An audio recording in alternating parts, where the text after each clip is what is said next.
Allez, Boker Tov tout le monde. Alors en fait, comme je vous disais, bon, l'ambiance en Israël, elle est un petit peu particulière parce que c'est vrai que les gens parlent beaucoup de cette Iska. C'est comme ça qu'on appelle ça, cet accord. Et en fait, ce matin, j'avais prévu de suivre le cours normal de notre étude Chod Sadikim. Et en fait, en écoutant la radio, je passais d'une station à l'autre, d'une station à l'autre, et il ne parlait que de ça. Puis à un moment, il y a un présentateur à la radio qui a dit, est-ce que vous êtes pour ou contre cet accord? Ceux qui sont pour, envoyez-nous un, et ceux qui sont contre, envoyez-nous deux. Et je me suis dit, mais c'est tellement ridicule de faire ce genre de sondage, parce que d'abord c'est complexe, parce que ça parle au cœur des gens, parce que on ne connaît pas tous les tenants et les aboutissants, parce qu'on n'est pas à la place de nos dirigeants, parce qu'on n'est pas à la place de ceux qui ont des proches en otage, parce qu'on n'est pas à la place de ceux à qui on a prévenu que le terroriste qui a tué ses enfants ou son proche va être bientôt libéré. On est à la place de personne. Donc, on est nous-mêmes avec un cœur qui est très complexe, qui essaye de gérer les données qu'on reçoit, avec beaucoup de ressenti, beaucoup d'appréhension aussi, parce que comme vous savez que on ne sait pas qui est mort et qui n'est pas qui est vivant. Ce matin, dans le Yediot Aharonot, donc c'est l'équivalent, voilà, c'est le journal, je pense, le quotidien le plus vendu en Israël. Alors, ils ont fait comment ça s'appelle, une tulipe. Vous savez, quand on fait Je t'aime un peu beaucoup à la folie, ça, c'est une tulipe. Alors, ils ont écrit vivant, pas vivant, vivant, pas vivant. Donc, voilà, c'est sûr que ça travaille tout le monde. Et voilà, je vais vous montrer normalement comment c'est le Rod Tzadikim. Euh, et je vais vous montrer en fait que j'ai passé quelque chose. Hop, je vais vous montrer ça vite fait. Euh, là. Vous voyez, là, ça, c'est le sommaire, les chapitres.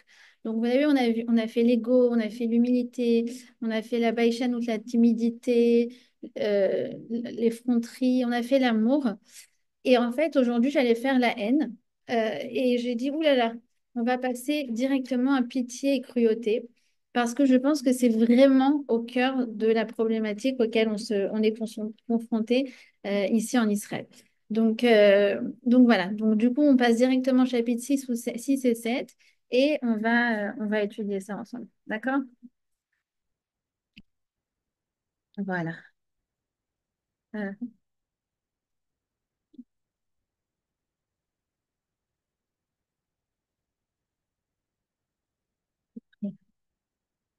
donc on va commencer par la notion de rachamim, de pitié. Alors, le mot rachamim vient du mot rechem. Et rechem en hébreu veut dire l'utérus. C'est l'organe féminin par excellence.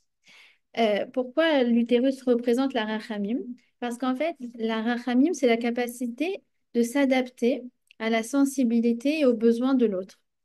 Est-ce qu'il n'y a pas plus représentatif justement que cet organe féminin, le rechem, qui, quand il n'accueille personne, il a la taille d'une poire, et quand il accueille un bébé, il peut atteindre jusqu'à la taille d'une grande pastèque, comme pour dire, voilà, en fonction de tes besoins, je vais m'adapter et grandir de ça. D'accord? Donc ça, si vous voulez, c'est vraiment le propre de la rachamim à l'image du rechem. La Rachamim, c'est un des 13 attributs de Dieu. El Rachum Vechanun. On dit le jour de Yom Kippour, on répète 26 fois les attributs de Dieu. Eh bien, l'un d'entre eux, c'est Rachum. Et vous savez que nous, on a une mitzvah Bechol derachav Dehu, que tu dois connaître Hachem dans tous ses chemins, c'est-à-dire qu'en fait, on a une mitzvah de lui ressembler. Donc, en fait, on a une mitzvah de suivre les chemins d'Hachem, c'est-à-dire, entre autres, de faire preuve de rachamim, de faire preuve de pitié, de miséricorde. D'accord? Donc, il commence comme ça en disant que si on veut travailler notre mida, notre capacité d'être Rahman, d'être miséricordieux, eh bien, il faut simplement s'arrêter. s'arrêter sur le monde et s'émerveiller de la rachamim d'Hachem dans le monde. Regarder les oiseaux qui picorent et se dire waouh, c'est Hachem qui les nourrit. S'arrêter, voir un parent qui va chercher son enfant à l'école.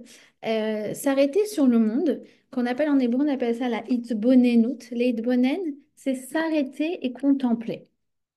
Et moi, j'ai la chance d'ailleurs d'avoir des petits oiseaux qui rentrent chez moi. J'ai souvent des oiseaux qui rentrent chez moi. En fait, ils ont repéré le boulou, je crois. Parce que souvent, mes enfants, ils laissent des traces de boulou. Et je crois qu'ils adorent ça. Ça doit être des guilgouls de Tunisiens. Et j'adore. À chaque fois, je leur dis, regardez les oiseaux qui viennent pour picorer le boulou. Donc voilà, Hachem, il pense à tout. Hachem, il pense vraiment à tout. Et il faut s'arrêter sur ça de manière à faire pénétrer en nous la rachamim. C'est ce qui va nous permettre, il dit, d'ouvrir nos yeux et d'ouvrir nos cœurs aux besoins des autres. Et il poursuit en disant un grand principe qui est Mida keneged Mida. Eh bien, que quand nous, on fait preuve de pitié envers les autres, eh bien, Hachem fait pitié, fait preuve de pitié envers nous-mêmes. Donc, nous sommes les premiers bénéficiaires de la pitié que l'on témoigne aux autres. Et on raconte une histoire, je crois que c'est Rabbi Yehuda Hanassi, si je ne me trompe pas, qui a manqué de pitié vis-à-vis d'un animal, puisque cet animal allait être abattu rituellement. Et il s'est jeté dans dans les genoux de Rabbi Yehuda. Et Rabbi Yehuda lui dit, mais allez, vas-y, c'est pour ça que tu as été créé. Et en raison de son, entre guillemets, son manque de pitié, eh bien, il a eu des maux de dents. Et Hachem lui a retiré les maux de dents que lorsque il s'est repenti par rapport à ça. Vous voyez à quel point, en fait, tout est calculé. Quand nous, on fait preuve un certain trait de caractère vis-à-vis des autres, eh bien, Hachem, de la même manière, Mida Keneged Mida, c'est comme un effet miroir, il se comporte de cette façon avec nous. Et il nous a facilité le travail pour développer la rachamim. Pourquoi? Parce que la rachamim, c'est quelque chose que Hachem a mis de manière intrinsèque chez les Bnei Israël. C'est écrit que les Bnei Israël sont Rachmanim, Baishanim, Gomle Chassadim. C'est-à-dire, ils sont miséricordieux. On avait déjà vu la boucha, ils ont cette capacité d'être gênés, d'être remis en question par ce qu'ils font, lorsque c'est pas en accord avec leurs valeurs. Et Gomle Chassadim, c'est les gens les plus généreux au monde. Et ça, je peux le voir, je peux le constater, je peux en témoigner, qu'il n'y a pas plus généreux que le Ham Israël. Et donc ça, en fait, c'est comme si on avait le sceau de Dieu dans notre ADN. Il nous a mis ces trois composantes, quelle que soit notre histoire, quel que soit le lieu du globe dans lequel nous nous trouvons, quelle que soit l'époque à laquelle nous vivons, il nous a mis ces trois caractéristiques merveilleuses qui sont Rahmanim, Baishanim, Gomle Chassadim. D'accord? Et il raconte, pardon, pas lui il raconte, mais j'ai ressorti le livre du Rav Tauber ce matin aussi, vite fait. Je me dis, je vais préparer vraiment le cours sur le pouce. Et en fait, il raconte que à l'époque de la Seconde Guerre mondiale, il y avait un juif qui s'était fait passer pour un nazi. Et en fait, il a été, euh, il a été démasqué. Pourquoi? Parce qu'en fait, il frissonnait lorsqu'il voyait des assassinats. Et de ça, en fait, on a vu que, ah non, mais lui, lui, c'est un juif, lui. Il pouvait pas faire autrement que de frissonner. Voilà. Il raconte aussi une autre histoire, merveilleuse, vraiment magnifique. Je vais vous la lire dans ces mots parce que je la trouve vraiment, je l'ai relue ce matin, je la trouve tellement belle. Justement, à quel point, en fait, les juifs, ils ont à l'intérieur d'eux la pitié. Il raconte donc, c'est dans une journée de déportation en Tchécoslovaquie. Et donc, il raconte tout le contexte, on s'imagine, terrible, avec les enfants qui ont faim, avec les juifs qui sont entassés dans les wagons à bestiaux et qui attendent le pire. C'est dans ce type de situation que le peuple juif révèle souvent le meilleur de lui-même. Et pour l'illustrer, Rav Weissen Mandel racontait la scène suivante dont il a été témoin. Parmi les infortunés enfermés dans le wagon se trouvait un fermier, un homme simple qui élevait des poules. Les siens, comme les autres, souffraient atrocement de la faim, mais il n'y avait aucun moyen de se procurer la moindre parcelle d'aliments. En regardant par la lucarne du wagon, le fermier aperçut soudain un autre juif resté en liberté. Euh, il explique pourquoi il y avait des Allemands qui gardaient certains juifs pour les exploiter jusqu'au bout. Alors il lui s'adressa à lui. Pourrais-tu me rendre un service, Yankel? Lui lança le fermier. Va nourrir mes poules. Tsar Baale Chaim, mitzvah deoraita. C'est une mitzvah de la Torah de ne pas laisser souffrir un animal. Oui, je le lis, je suis très émue.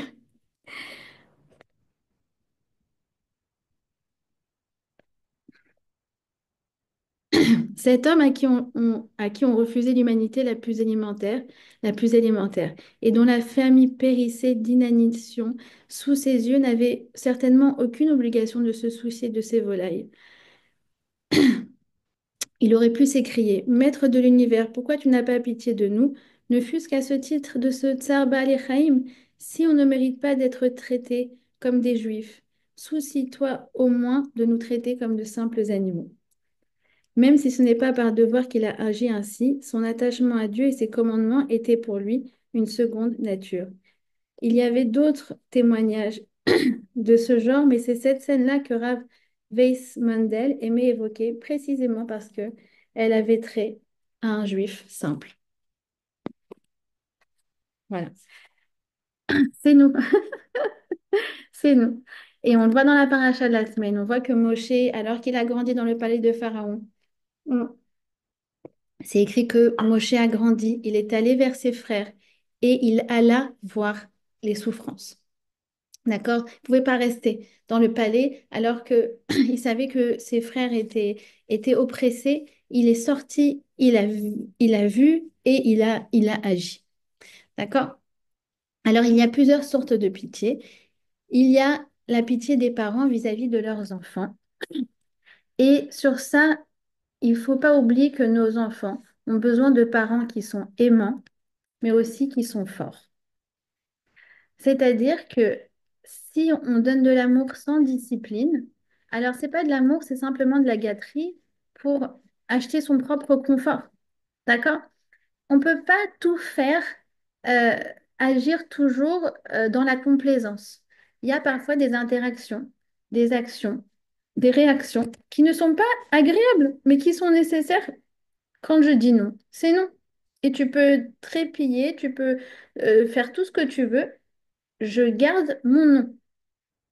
Et on ne doit pas, comme elle dit Vanessa Benzaken, on ne doit pas rentrer dans un esclavage parental où on doit se forcer à toujours donner satisfaction.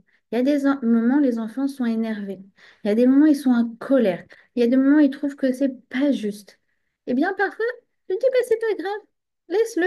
Il a le droit d'être frustré, énervé et en colère. Et on n'est pas obligé de tout changer la situation pour qu'il soit plus en colère. Et parfois, si du coup, parce qu'il est en colère, il est insolent, ben on recadre. Écoute, tu peux être énervé, je comprends que tu ne sois pas content, mais tu ne dois pas parler comme ça. Ils disent les Israéliens, lo hakol varod. Pas tout est rose dans la vie. Et en cas d'hystérie, si je dis, bon, d'accord, je vais te prendre, je vais t'acheter le Kinder, là, je vais t'acheter le jouet, là, bah, en fait, je ne fais pas preuve de pitié envers lui. En vérité, je fais preuve de cruauté envers lui. Pourquoi? Parce que je suis en train de fabriquer un petit tyran qui pense que pour pouvoir obtenir ce qu'on veut dans la vie, eh bien, il faut trépigner du pied. D'accord? Donc, quand on dit aimant et fort, Ohavim vechazakim, dans les mots du Rav Jacobson, eh bien, on n'a pas à avoir peur de nos enfants et pas rentrer dans une forme d'esclavage où on sent qu'on doit absolument les satisfaire à tout prix sous couvert de je les éduque et donc pour ça, il faut que je donne le meilleur pour eux. Oui, je dois donner le meilleur pour eux, mais parfois, ça va donner des situations où l'enfant n'est pas satisfait. D'accord? Et nous, on ne doit pas se mettre dans un esclavage dingue où on a le sentiment qu'on doit tout satisfaire à tout prix, et qu'en plus de ça, ça s'appelle du chinour. D'accord? Et elle rajoute que si on a peur de contrarier nos enfants, eh bien, c'est peut-être parce que souvent, on peut croire que pour être aimé, il faut être aimable, qu'on ne mérite d'être aimé que si on satisfait. Donc là, ça pose la question de ce qu'on avait vu dans le premier cours sur l'amour conditionnel on aurait reçu. D'accord? Donc, sur ça, non, il faut faire preuve. Parfois, il faut limiter la pitié. Et en vérité, c'est de la vraie pitié. D'accord? Quand on tient nos noms, quand on est ferme, quand on tient nos engagements et quand on ne se laisse pas décontenancer par les crises d'un enfant. D'accord. Ensuite, il dit, il y a une autre forme de pitié qui n'est pas bonne, c'est alors il dit, c'est le maître vis-à-vis de son serviteur. Moi, je dirais aujourd'hui, c'est le manager vis-à-vis de ses employés. Alors, je sais, je connais la situation parce que sûrement que je vous l'ai déjà dit que avant j'étais dans le management, avant d'être dans l'enseignement. Et étant quelqu'un qui a beaucoup de pitié, j'ai été une très mauvaise manager. Ça veut dire qu'avec mon équipe, c'était en mode bon, alors tu le fais, mais tu le rends quand tu peux, voilà, quand ça t'arrange, d'accord? Ah oui, mais là, cette semaine, c'est compliqué, j'ai mon fils qui est malade. Écoute, si tu peux, tant mieux. Tu peux pas, c'est pas grave. On va trouver une solution. Voilà. J'avais d'autres qualités, mais sur ça, je savais que je devais vraiment travailler ma capacité à être plus ferme et à dire, on m'a appris qu'il faut dire, il faut que ça soit fait. Il faut que ça soit fait pour telle date. Voilà. Et le reste, je m'en fiche. Tu te débrouilles. Voilà. Pour les gens comme moi qui ont beaucoup de rachamim, c'est un vrai travail. Ensuite, il dit attention à avoir trop de pitié vis-à-vis de soi-même. Ça s'appelle de la complaisance ou alors un manque de consistance. Alors, comment il définit les choses, Rav Jacobson? Il dit que c'est quoi la consistance? C'est un comportement dicté par des décisions antérieures. Exemple. J'ai décidé que le mardi matin, c'est mon jogging. Il faut que je fasse du sport. OK. Alors, ce jour-là, je mets mon réveil 1 heure plus tôt, 6 heures du matin. Ah, mais ce mardi matin, le réveil sonne et là, je suis crevée, j'ai froid, puis j'ai mal dormi. Alors, il y a deux façons de réagir. Celui qui a de la consistance, il dit non, j'ai fixé, j'y vais. D'accord? Ça veut dire, entre guillemets, il n'a pas pitié de lui-même à ce moment-là. Et celui qui n'a pas de consistance, il se dit, ah, mais il revoit sa décision. Mais non, mais je pensais pas que j'allais mal dormir, je pensais pas qu'il allait faire si froid, je pensais pas que je serais si fatiguée. Ça veut dire, en fait, à chaque fois, il remet à jour les décisions qu'il avait prises avant. Et du coup, c'est dommage parce que cette personne-là ne tient pas ses projets. C'est-à-dire qu'en fait, il a pitié pour lui maintenant, mais il n'a pas pitié pour lui dans quelques années où il va regretter de ne pas avoir fait son sport, de ne pas avoir tenu ses engagements. D'accord?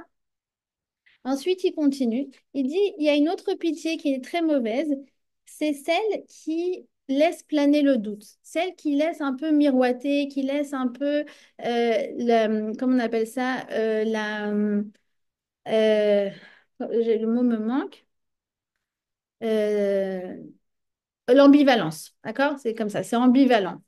Euh, Ça, c'est par exemple quand on n'ose pas dire la vérité à quelqu'un. Ça, moi, je me reconnais vraiment. Voilà, je vous donne un exemple aujourd'hui, aujourd'hui même. J'ai un de mes enfants qui est né prématurément. Et donc, comme beaucoup d'enfants nés prématurément, il a des petits soucis, pas très graves, mais en l'occurrence, il a eu un problème à l'oreille. Il a dû se faire opérer. Et suite à l'opération, il a perdu de son audition. Et en fait, je sais qu'on doit lui mettre un petit appareil auditif. Le rendez-vous est aujourd'hui et ça fait une semaine, enfin ça fait plusieurs semaines que je le sais. Ça fait 10 jours que j'ai fixé le rendez-vous et je n'ai toujours pas osé lui dire. Et finalement, j'ai toujours pas eu le courage. J'ai appelé mon mari, je lui ai dit, est-ce que tu peux l'amener toi? Parce que j'ai toujours pas osé dire à Hillel, à mon fils, qu'il va devoir mettre un petit appareil auditif. D'accord? C'est pas bon. Ça veut dire quand on est... C'est vrai que je suis une maman et tout, mais il faut aussi savoir dire les choses clairement, même si on sait que sur le coup, ça va être pas très agréable. D'accord? Et ça m'a rappelé un des romans de Stéphane Zweig. Alors, je ne l'ai pas lu celui-là, mais bon, c'est un classique, c'est La pitié dangereuse.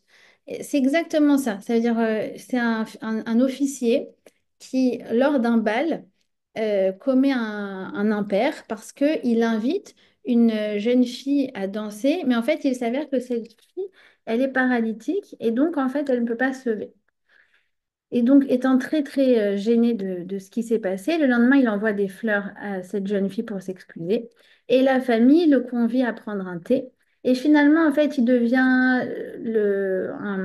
ami de la maison, de la famille, il les fréquente. Et en fait, elle, évidemment, elle est amoureuse de lui passionnément. Et lui, en fait, il laisse continuité, toute cette ambiguïté jusqu'à ce qu'en fait il se fiance, mais en fait c'était juste parce qu'il osait toujours pas, toujours pas, toujours. Bref, ça finit très mal, ça finit très très mal. Et c'est terrible en fait, parce qu'en fait on voit justement comment quand quelqu'un sur le coup il n'ose pas dire non, c'est pas possible. Non, il y a eu un malentendu. Non, je préfère pas que vous croyiez que ça. Alors finalement, il pousse par son manque de courage. Et finalement, ça lui revient en boomerang 1000 fois pire. 1000 fois pire. Donc cette chose-là, enfin, je le dis à moi-même, c'est vraiment quelque chose sur lequel il faut travailler. Au contraire, se dire que faire preuve de bonté, faire preuve de pitié, c'est savoir aussi être clair.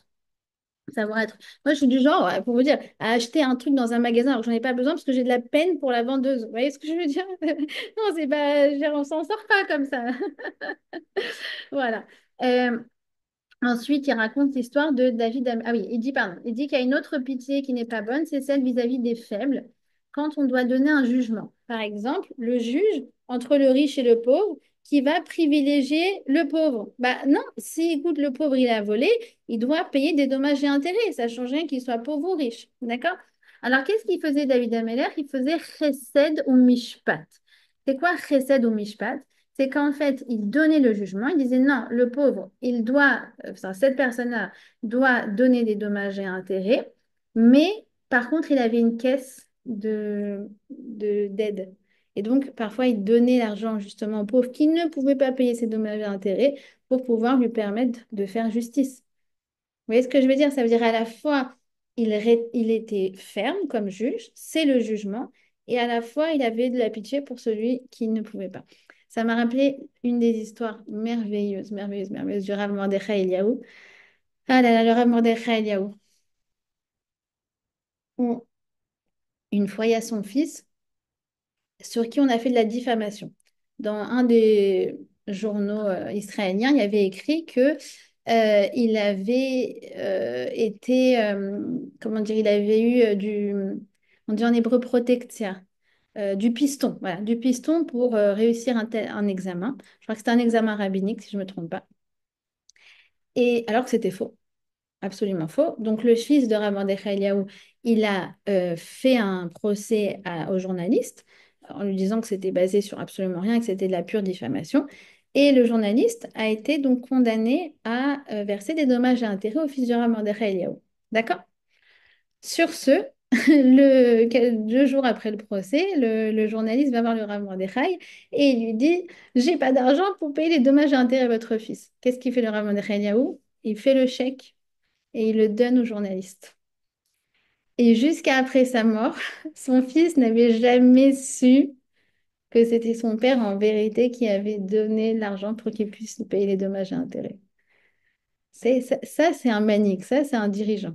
C'est quelqu'un qui sait manier les midotes parfaitement. Il sait mettre la pitié où il faut et l'absence de pitié là où il faut. Ah non, fallait pas faire ça, quelqu'un a dit ça. N'empêche que le journaliste, ça l'a fait changer. Voilà. Euh, Ok. Ensuite, donc comme on a dit, donc on doit avoir la pitié vis-à-vis des animaux, puisque eux-mêmes ne peuvent pas se nourrir par eux-mêmes, ils sont dépendants de nous. Donc c'est une halakha. Il faut donner à manger aux animaux avant de se nourrir soi-même. Et c'est une halakha, vraiment quoi. Ça veut dire, nous, on a eu toutes sortes de choses à la maison. On a eu des poissons rouges, on a eu des petits lapins, des hamsters. Les enfants savent qu'il faut donner à manger aux poissons rouges avant de prendre son petit déjeuner. Il faut donner à manger au lapin avant de prendre son petit déjeuner. C'est une halakha. Halakha, mais fourchette. Il faut s'occuper des animaux parce que les animaux, ils sont dépendants intégralement de nous. Et il conclut comme ça le chapitre sur la pitié en disant, finalement, il faut avoir pitié de soi-même. C'est-à-dire, en fait, il faut avoir pitié de sa neshama pour qu'elle puisse se réaliser, pour qu'elle puisse se dévoiler, pour qu'elle puisse réaliser tout son potentiel, pour qu'elle ait du plaisir spirituel dans ce monde-ci et pour qu'elle ait du plaisir spirituel dans le monde futur, eh bien, il faut parfois être capable de faire preuve de fermeté. D'accord? C'est-à-dire, en fait, là, on a l'impression que je suis ferme, que je manque de pitié à l'instant T, mais c'est parce qu'en fait, j'ai de la pitié pour un projet qui est beaucoup plus grand que ce qui se passe à l'instant présent. C'est comme dans le chinour, c'est comme dans l'éducation. Je vous dis, parfois, l'enfant, il est en train de faire la toupie dans le supermarché. Je veux les chouchous, je veux les chouchous, je veux les chouchous, je veux les chouchous. Et non, j'ai dit non, c'est non. Et tu peux faire une crise et je vais te prendre, je vais te contenir et je vais te dire de te calmer. On va rentrer à la maison, d'accord? Et je vais surtout, mais alors surtout, surtout pas t'acheter le jouet maintenant en plus que tu fais une crise. Pourquoi? Parce que comme je vous ai dit, ça voudrait dire qu'en fait, je lui montre que quand on fait une crise, quand on tape du pied, quand on crie, c'est comme ça qu'on a ce qu'on veut. Et en vérité, je vais créer un être qui est plein de rancœur, de frustration et de colère. Vous voyez ce que je veux dire? Donc là, j'ai eu pitié de lui à l'instant T, mais en fait, je n'ai pas pitié de lui pour lui dans une semaine, dans 10 jours, dans un an, dans 10 ans, dans 20 ans. Vous avez compris la logique? C'est pareil. Vis-à-vis de sa neshama, vis-à-vis de la neshama des autres, il vaut mieux faire maintenant preuve de fermeté, même si ça n'est pas agréable, parce qu'en vérité, je fais preuve de pitié, je fais preuve de bonté sur le long terme. C'est ça en fait la logique. OK? Donc vous allez voir, il va continuer. Euh, Là, il va parler en fait de la cruauté. Et en vérité, vous allez voir, c'est le revers d'une même pièce. Et donc à la fin, vous allez voir que ça va venir euh, comment dire, nous donner certains éléments de réponse par rapport à la problématique par rapport à laquelle on se trouve. Et on n'aura pas une réponse claire, évidemment. On n'aura pas une réponse claire, mais on aura chacune une direction pour pouvoir savoir vers quelle chose orienter notre cœur par rapport à ce qui se passe actuellement. D'accord? Alors, il continue donc avec la mida qui s'oppose, mais comme je vous ai dit, c'est toujours les deux facettes d'une même pièce parce qu'il faut être capable d'utiliser une chose et son contraire en fonction des situations. Ça, c'est ce qu'on avait vu en introduction du Orchot Tzadikim. Et donc là, c'est la Arzariut. Hmm. Alors, la pitié, on l'avait traduit par pitié, miséricorde, la Rachmanim, la Rachmanout. Je l'avais traduit aussi par empathie et je l'avais traduit par indulgence, l'indulgence. Et aussi sa mauvaise forme, la complaisance. D'accord? Et là, pour la cruauté, la arzariout, je l'ai traduit par cruauté, mais aussi c'est l'indifférence, c'est aussi la distance. Et la distance, elle peut être très positive, notamment pour un professionnel de l'aide. Je sais que moi, mes beaux-parents sont médecins et art thérapeutes. Et à chaque fois, ils reviennent sur la nécessité de faire preuve de distance vis-à-vis du patient. Alors que des fois, moi, je me dis, ah, mais comment ils arrivent à se confronter à ça et arriver à dormir la nuit, quoi. Quand voilà, mon beau-père devait annoncer des maladies terribles ou des choses comme ça, je me dis, mais comment il peut faire ça? La distance vis-à-vis du patient et c'est que comme ça qu'on peut l'aider vraiment. D'accord? Et l'intransigeance aussi. D'accord? Donc ça, tout ça, c'est les mêmes, c'est une traduction du mot Arzariut, c'est le sujet qu'on va aborder maintenant. Et comme vous voyez, il y a en fait des connotations positives et négatives, puisque comme on a vu, voilà, je le répète et je le répète, dans chaque mida, il y a toujours du bon et il y a toujours des choses dont on doit s'éloigner. Vous vous rappelez qu'on avait vu que les midotes s'apparentent à on avait dit, c'est le plat et l'épice. Ce qu'on appelle en général les bonnes midotes, la pitié, c'est comme le poulet, c'est comme le plat principal. Dans le sens où quoi, il faut l'utiliser beaucoup. Il y a des moments où il ne faut pas l'utiliser. Et puis, il y a les midotes épices, comme son contraire, la cruauté, l'arzariut, c'est-à-dire qu'en fait, on va l'utiliser de manière parcimonieuse, mais quand il faut l'utiliser, il faut l'utiliser. D'accord? Sinon, ça nous mène au projet contraire que qu'on s'était fixé et qui était bon pour nous. OK? Alors, c'est une mida épice, comme on a vu, et si on ne le fait pas, donc ça se retourne contre nous. C'est l'inverse précisément de la rachmanout, et elle se trouve chez les Réchaïm, elle se trouve chez les gens méchants, et on retrouve cette mida-là chez les ennemis du peuple juif. Et c'est vrai. C'est, en fait, quand on voit certaines choses, bon, moi, j'ai vraiment limité tout ce qu'on peut voir, ce qu'on a pu voir du 7 octobre et d'après. Mais il y a une question auquel moi, j'arrive pas à répondre, c'est le manque de rachamim, en fait. Je comprends, en fait, c'est quelque chose nous, en fait, nous, en tant que juifs, on ne peut pas comprendre cette chose-là. On ne peut pas la comprendre. On ne peut pas la comprendre. Et, et on la retrouve donc chez nos ennemis et c'est dans nos sources que nos ennemis sont d'une cruauté euh, sans fin. Et la Harzariot dont on doit s'éloigner, c'est celle qui nous empêche de faire du bien. Euh, Par exemple, quand on a un pauvre qui se présente à nous, alors, entre guillemets, on a toujours deux voix. La voix de «Oh là là, le pauvre miskin, j'aimerais pas être à sa place, donc bah, ce que j'ai dans la poche, je vais lui donner, d'accord? Même si ça va pas lui changer sa vie.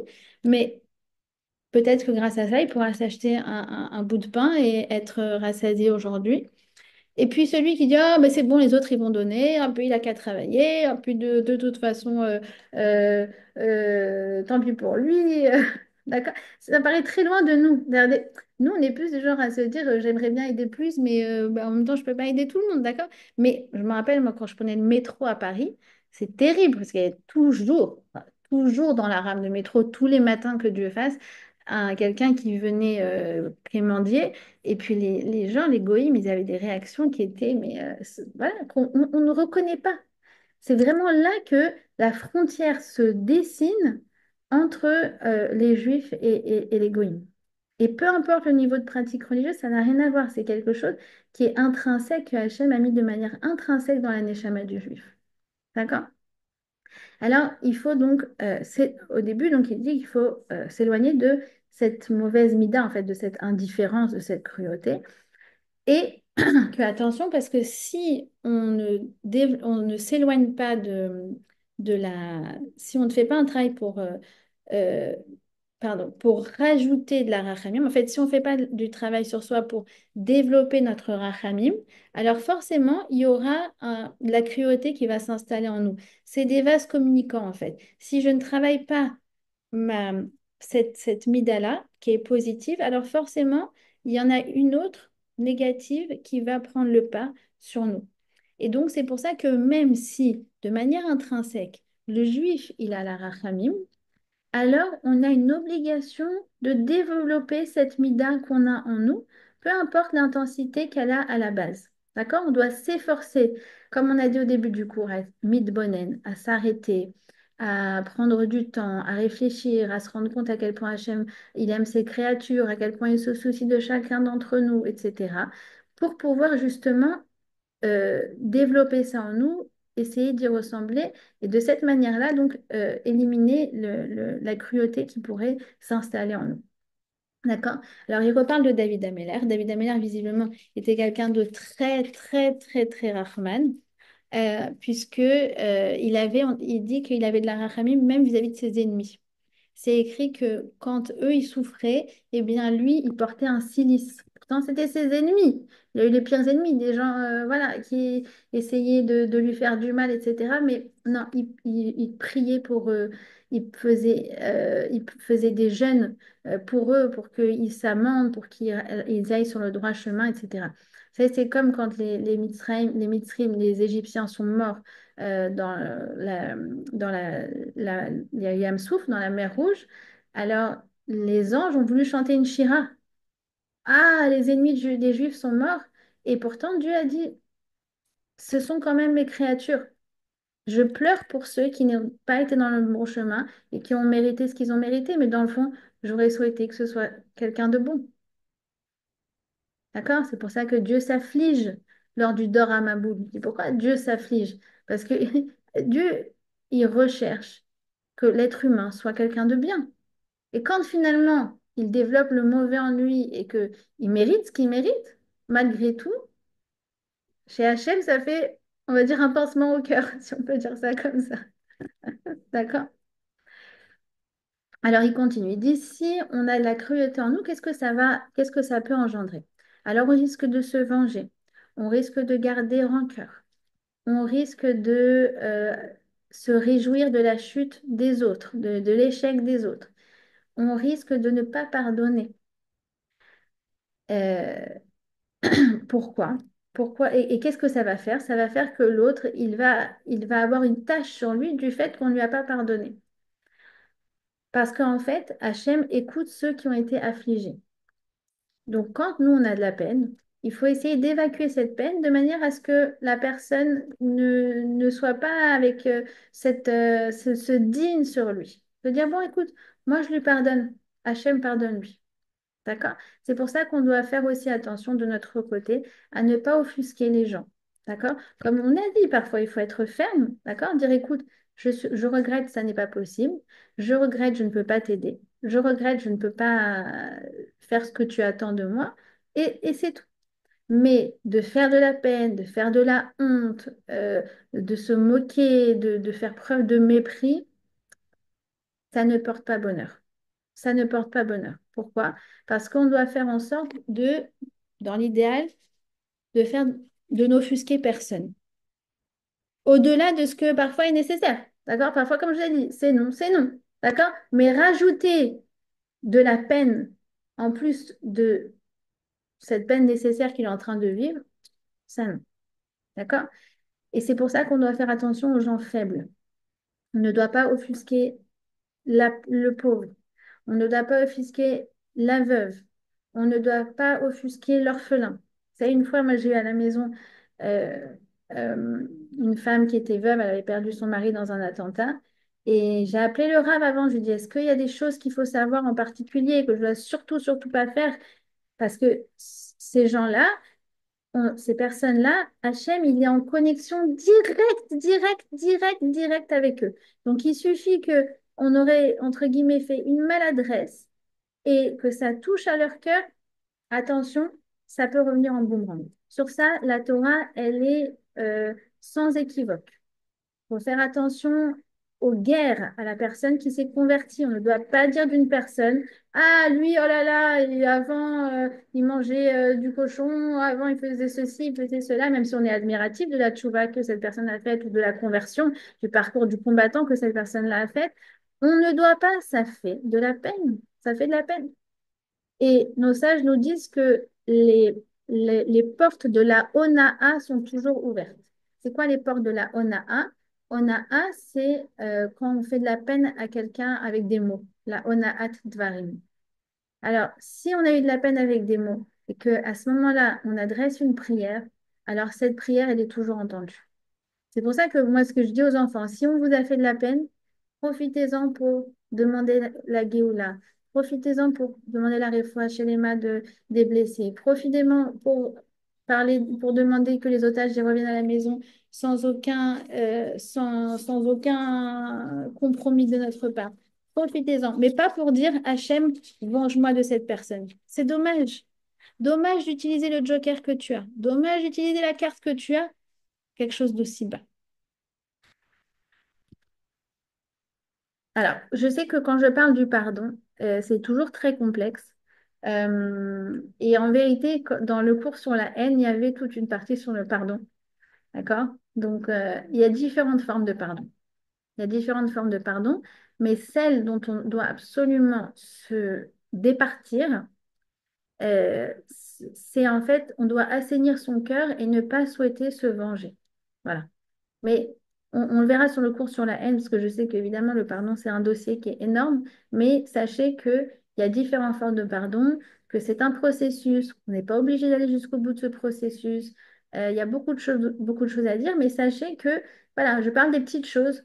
La caissière au supermarché qui a mal parlé, qui m'a mal parlé, d'accord? Alors, je sais qu'à ce moment-là, j'ai une promesse d'Hachem que celui qui est offusqué, il est entendu. Celui qui est humilié, il est entendu.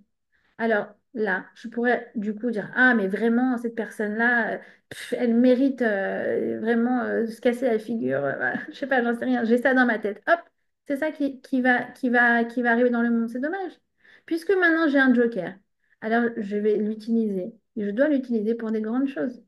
Je vous ai déjà raconté mon mari qui s'est fait humilier à la synagogue devant tout le calme, tout le monde. Et à ce moment-là, il y en a un qui a couru de l'autre bout de la synagogue. Il dit, maintenant, maintenant, maintenant. C'est quelqu'un qui a perdu des enfants, malheureusement. Alors, il dit, maintenant, tu me fais une bracha pour avoir un enfant. Et bah, au Hachem, il a eu un enfant. Voilà. Vous voyez ce que je veux dire? Ça veut dire, ça nous pousse à avoir de la grandeur, en fait. Et, et des petites choses. Ah, tu m'as fait ça, je t'ai fait ça. Non, c'est dommage. C'est dommage. Euh, celui qui fait preuve de cruauté, il peut risquer de faire de la médisance, il peut risquer de faire de la diffamation, il peut risquer de faire du vol parce qu'en fait, il se dit, ah, mais c'est pas grave, de toute façon, tant pis pour lui, il va s'en sortir. Vous voyez ce que je veux dire? C'est en fait le manque de pitié, l'installation de la cruauté, c'est ce qui va finalement entacher toute notre relation Ben Adam Lachavero, toute notre relation vis-à-vis de l'autre. D'accord? Et c'est la porte ouverte en fait à tout le mal finalement qu'on peut faire. Vous remarquerez que si vous lisez un petit peu des témoignages voilà, enfin bref, j'aime pas trop parler de ça, mais vous voyez que les terroristes, quand ils sont en jugement, vous remarquerez ils regrettent jamais leur acte. C'est terrible. C'est terrible. Je vous dis, c'est là que la ligne de démarcation, elle se fait. On n'arrive pas à comprendre. Béhémet, on n'arrive pas à comprendre. Pour nous, c'est un mystère parce que c'est deux planètes, c'est pas la même créature. Donc, c'est pour ça que c'est vraiment l'essentiel de ce qu'on appelle Ben Adam la Chaviro. D'accord?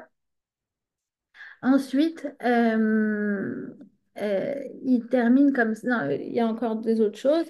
Il dit donc il faut. euh, Ah oui, c'est magnifique ça. Voilà.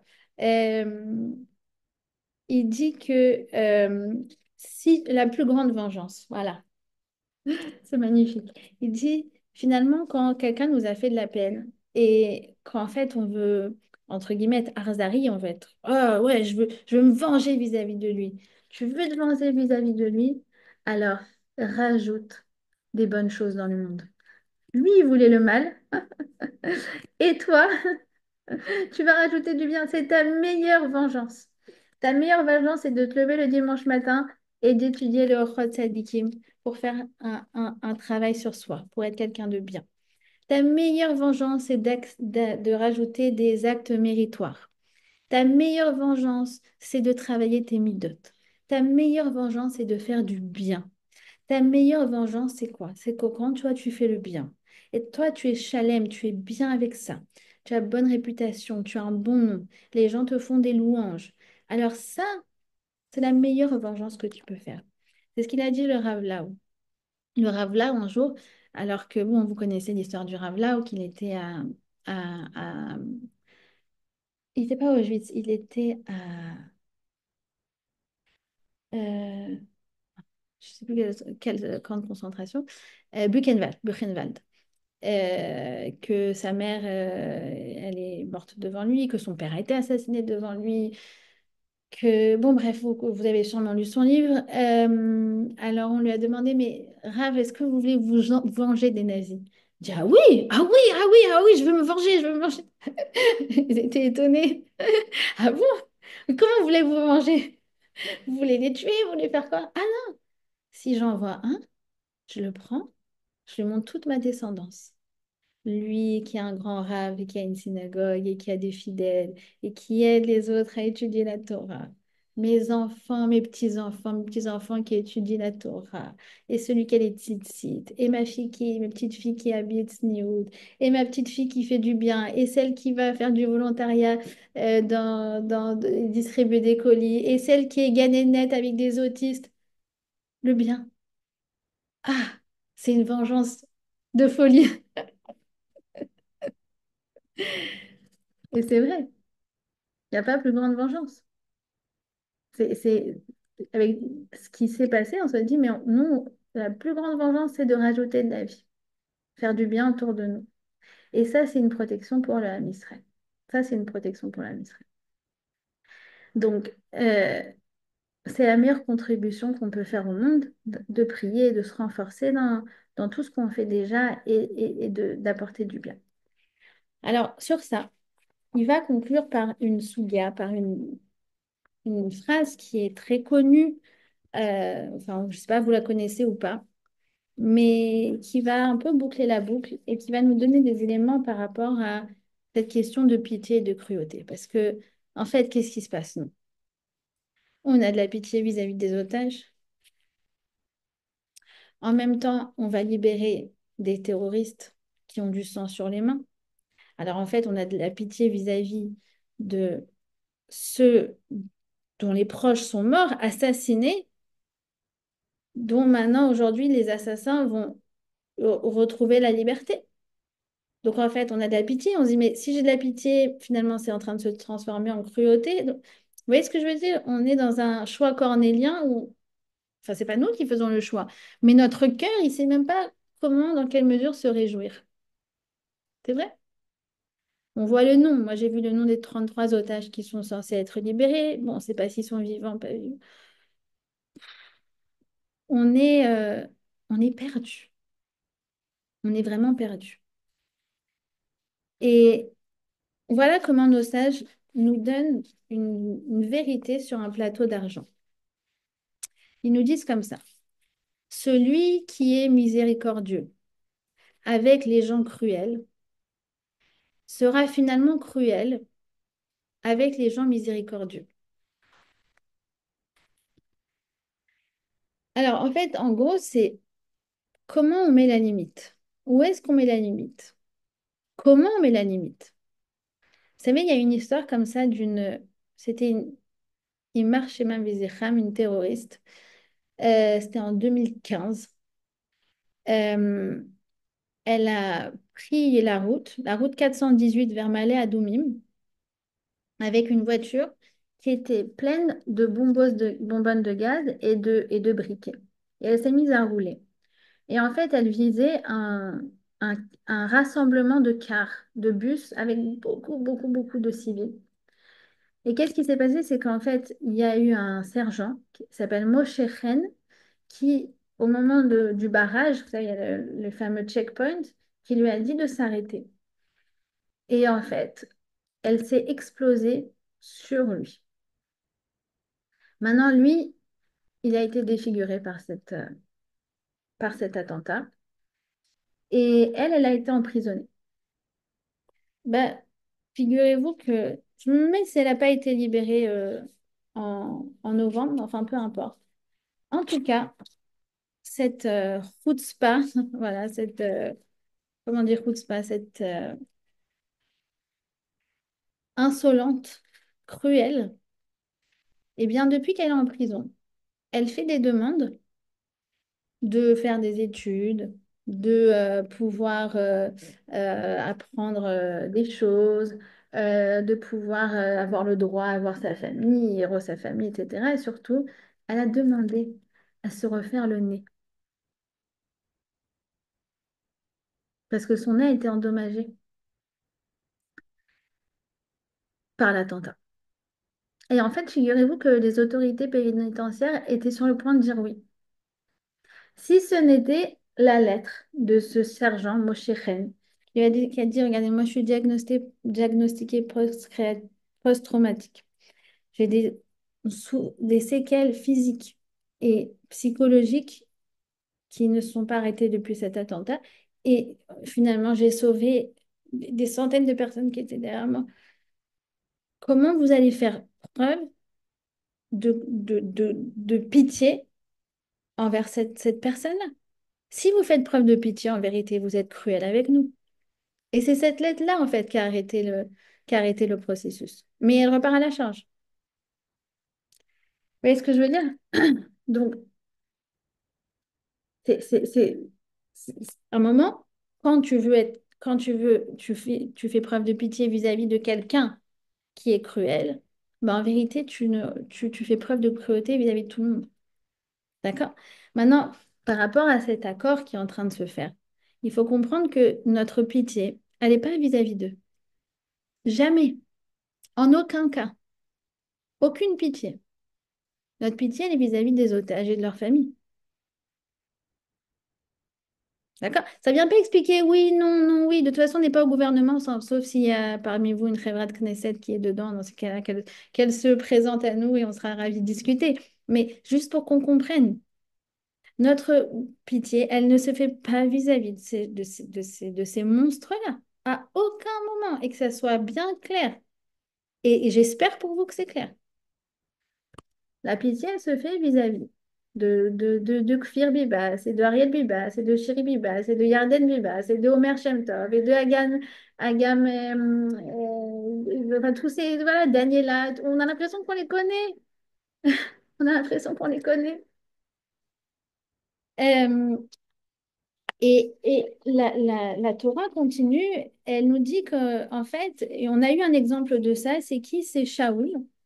Shaoul, en fait, il devait euh, éliminer tous les Amalécites, qui sont vraiment voilà, la personnification du mal, et les ennemis jurés du peuple juif, c'est-à-dire qu'en fait, ils préfèrent mourir plutôt que les Juifs, plutôt que les Juifs vivent. D'accord? C'est la définition de Amalek. C'est sûrement aussi la définition de nos voisins, malheureusement. Et il a eu de la pitié vis-à-vis du chef des Amalécites, de Agag. Et Agag, qui a été épargné par Shaoul, finalement, il a eu un enfant. Et cet enfant est un enfant. Et qui va naître de Agag? C'est Haman. Donc finalement, des générations après, on paye pour la pitié mal placée de Shaoul. D'ailleurs, lui-même, Agag, après avoir été libéré, il a tué tous les Kohanim de Nov. Donc en fait, quand tu utilises la pitié avec les mauvaises personnes, c'est qu'il y a quelque chose qui se détraque chez toi. D'accord? Donc, on doit faire enfin, chacun, celui qui a signé. Et d'ailleurs, c'était beau, j'ai vu que vendredi, avant Shabbat, comme ils ont continué le cabinet, ils ont continué à travailler après Shabbat, ce qui est rarissime, mais visiblement, bon, voilà, apparemment un cas de picouach nefesh, en tout cas, c'est comme ça qu'ils l'ont dit. Alors, et toutes les femmes, elles ont allumé les bougies de Shabbat au moment, avant de signer le Iska, quoi. Donc, mais j'espère que c'est clair pour chacun, que c'est pas du tout pour eux. Et je pense que si c'est pour eux qu'on le fait, on est complètement, complètement, complètement dans la mauvaise direction. Complètement dans la mauvaise direction. Euh, et on voit que qui nous a sauvés finalement? Donc Shaoul, sa pitié, il a été bon vis-à-vis d'un homme cruel. Et il a mis la vie en danger de millions de personnes. Suite à ça, des générations après, c'est le Ham Israël entier qui a été mis en danger par l'homme qui a été sauvé par Shaoul. À l'inverse, on voit que Esther, qu'est-ce qu'elle a voulu? Elle a voulu que Haman y soit pendu. Et Esther, qui a été impitoyable envers un homme cruel, elle a sauvé des millions de personnes. Ça veut dire Shaoul qui a été bon envers un homme cruel, il a mis en danger la vie de millions de personnes. Mais par contre, Esther, qui elle a été impitoyable envers un homme cruel, elle a sauvé des millions de personnes. Ça veut dire qu'en fait, vis-à-vis des cruels, il faut être impitoyable. Quand on se met à amadouer le mal, on le renforce. Il n'y a pas de place pour la pitié avec des ennemis tels que celle-là, tels que cela. Parce qu'avec eux, la gentillesse est perçue comme une faiblesse. Et de croire qu'il peut y avoir du bien, en fait, c'est de la naïveté.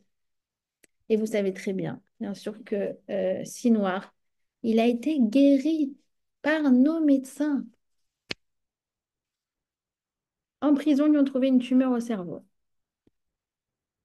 Et les médecins israéliens, ils ont retiré la tumeur au cerveau d'un terroriste palestinien emprisonné pour tentative d'attentat et de meurtre. Et sa vie, elle a été sauvée.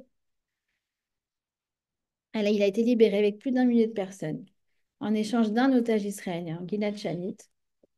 Et c'est si noir. Ça veut dire le cerveau que nous, on a sauvé par pitié, c'est devenu le cerveau des massacres du 7 octobre. Donc, on n'a pas besoin de la compassion déplacée de Shaoul, de la compassion déplacée des services pénitentiaires, de la compassion déplacée des médecins qui viennent soigner les terroristes. Vous savez que c'est arrivé qu'il y ait la victime et le terroriste dans le même service à l'hôpital. Mais c'est quoi? Mais c'est quoi? Vous savez que... Alors, je ne veux pas donner de nom parce que je ne veux pas... Voilà. Mais on va dire qu'il y a deux institutions qui s'occupe des soins, des premiers soins en Israël. D'accord? Il y en a une qui va selon la Croix-Rouge. D'accord? Selon les règles internationales. Alors, qu'est-ce qu'elle dit les règles internationales? Que quand il y a un accident, alors on s'occupe de la victime la plus grave en premier. Sauf que parfois, la victime la plus grave, c'est qui? C'est le terroriste. Et cette organisation, parfois, elle va aller soigner le terroriste. Ouais, c'est fou. Il y en a une autre, par contre, bah, je vais dire son nom, c'est Irhoud Vehatzala. Ils ont dit, mais ma pita, mais quel rapport? Celui qui fait preuve de pitié envers le cruel, il fait preuve de cruauté envers les bons. Donc, excusez-moi pour l'expression, il le laisse crever. Voilà, j'assume. Et c'est tout. Il n'y a pas des standards internationaux de je ne sais pas quoi. Donc, la compassion mal placée de Shaoul, et c'est la compassion du juif, vous avez compris que c'est notre travers, parce qu'on a commencé le cours en disant que nous, vous voyez, vous vous souvenez le fermier avec ses poules et celui qui s'est fait démasquer parce qu'il frissonnait quand il voyait. C'est le Ham Israël, il est comme ça. Il est comme ça, le Ham Israël. C'est notre ADN, c'est notre marque de fabrique. C'est la Gemara qui le dit, c'est notre marque de fabrique. Alors, du coup, cette pitié-là, c'est un cadeau qu'on ne doit pas faire aux gens qui ne le méritent pas. D'accord? Donc, voilà. Je crois que c'est le Midrash qui termine comme ça. Il dit que, en fait, il y a eu deux formes de pitié. Il y a la première, c'est celle de Shaoul vis-à-vis de Agag. Et comme on a dit, euh, Agag, il a engendré finalement Aman, et Aman, il a failli tuer tout le Ham Israël. En revanche, il y a une autre forme de pitié, c'est la pitié de David Améler. David, il y a quelqu'un qui est venu le voir, qui s'appelle Shimi Ben Gera, et qui l'a insulté. Il a insulté le roi. Et vous savez que celui qui insulte le roi, normalement, il pourrait être passible de la peine de mort. Et son commandant, Avishai Ben Seroua, il a dit, je vais le tuer. Et David Améler, qui avait de la bonne pitié, pas comme Shaoul, il avait de la bonne pitié. Il a dit, écoute, si il a dit ça, c'est que Dieu a voulu que je l'entende. Peut-être que si moi, je fais preuve de pitié envers lui, alors Hachem fera preuve de pitié envers moi et m'enlèvera tous les outrages que je subis jusqu'à ce jour. Et ainsi, Shimi a eu la vie sauve. Qui est descendu de Shimi? Ish, Yemini, Ben Shemi, c'est qui? Ben Kish, c'est qui? C'est Mordechai. Alors, elle termine la Mishnah, pardon, elle termine, je crois que c'est le Midrash. Il dit il y a deux sortes de rachamim. Il y a la bonne, celle qui était de David vis-à-vis de Shimi ben Gera, qui finalement a engendré Mordechai. Et Mordechai, c'est celui qui va sauver le Ham Israël contre qui? Contre Haman. Haman, c'est celui qui est le fruit de la mauvaise miséricorde, celle de Shaoul vis-à-vis de Agag. Finalement, ce sont justement ces personnes-là à qui on ne doit pas faire de cadeaux et qui ont engendré que des générations plus tard, eh bien, les ennemis se retournent contre le Ham Israël. D'accord? Donc, c'est ça en fait la différence. C'est qu'en fait, on doit faire preuve de pitié vis-à-vis de ceux qui le méritent, vis-à-vis de ceux qui ne le méritent pas. Alors, on doit s'imposer de tronquer notre mida de pitié pour opter pour de la fermeté, pour de l'intransigeance. Et c'est que comme ça qu'en fait, à long terme, finalement, on fait preuve de pitié pour tout le Ham Israël. D'accord? C'est ce qu'on a dit au début du cours et je terminerai sur ça. C'est en fait justement parfois la bonne pitié, c'est de être intransigeant à l'instant T pour pouvoir en fait faire preuve de bonté à l'avenir. D'accord? J'espère que ça va éclaircir votre cœur. J'espère que voilà, moi ce que j'essaye de faire depuis 3 4 jours, c'est espérer le bien, espérer le bon, espérer qu'ils soient en bonne santé, espérer qu'ils soient vivants d'abord, espérer qu'ils reviennent pour les Chaim Tovim ou le Shalom, pas juste revenir en étant des morts vivants, qu'ils reviennent pour une bonne vie, une vie pleine de sens, une vie pleine d'amour, que ce soit voilà, nos héros, et que nos ennemis qui sont libérés, qu'ils soient neutralisés d'une manière ou d'une autre, et que Hachem nous protège d'eux, et que par le mérite justement qu'on a fait preuve de justement entre guillemets, nous qui sommes en Israël, finalement, de se mettre à risque par pitié justement pour les otages et pour les familles des otages, alors que Hachem fasse preuve de pitié envers nous et qu'il nous épargne de tout. Voilà.